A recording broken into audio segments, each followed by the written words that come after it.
Hello good morning বন্ধুরা, সকালবেলায় উঠে তোমাদের সাথে একটা সুন্দর ব্লগ শেয়ার করে নিচ্ছি। আর আজকে জানো তো, চান টান করে একদম রেডি। এবার নিচে গিয়ে টিফিন সেরে তারপরে রান্না বসাবো। আর আজকে টিফিনে নিয়েছি আলু ভাজা আর রুটি। চলো তাড়াতাড়ি খেয়ে নিই। সকালবেলা জল খাবার খেতে গিয়ে দেখি, ও মা, খাবার পাতে দেখছি ইয়া বড় একটা চুল। খাবার পাতে চুল দেখে চুলটা তো আমি ফেলে দিয়েছি, কিন্তু খাবারটা কি আর ফেলে দেওয়া যায়?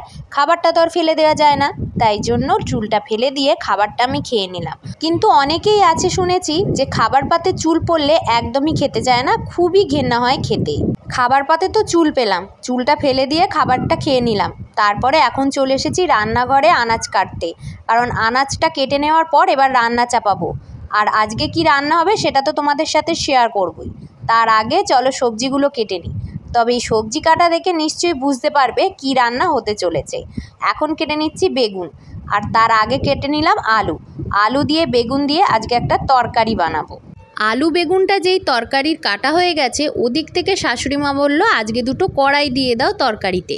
আর আমি যেহেতু সবজি কাটতে বসিয়েই গেছিলাম, সেই জন্য আমি আর উঠলাম না। শাশুড়ি মা দুটো কড়াই হাতে করে নিয়ে চলে এসে আমাকে বললো যে এই দুটো কড়াই আজকে দিয়ে দাও তরকারিতে। আর বেগুন আর কড়াইটা জানো তো আমাদের চাষে তৈরি করা, তাই টাটকা সবজি দিয়ে তরকারি খেতে কিন্তু দারুণ লাগে, তা যে সবজি দিয়েই বানাও না কেন।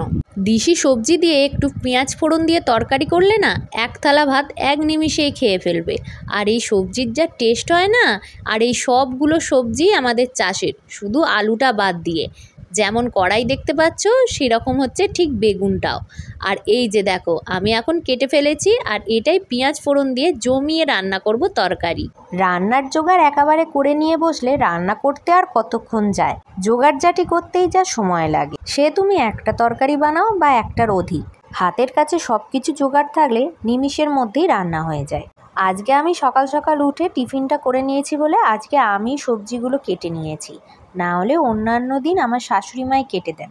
আজকে আমি কেটে নিলাম। কড়াইতে তেল দিয়ে প্রথমে আলুগুলো ভেজে নিলাম, কারণ তরকারির আলুগুলো ভাজা হয়ে গেলে সিদ্ধ করতে সুবিধা হবে। অন্যান্য দিন তো আগে ভাজি না, আগে সিদ্ধ করে নিয়ে তারপরে তরকারিটা করে নিই। আর আজকে যেহেতু এই তরকারিটা হবে, সেই জন্য আলুটাকে একটু পাতলা করেই কেটেছি।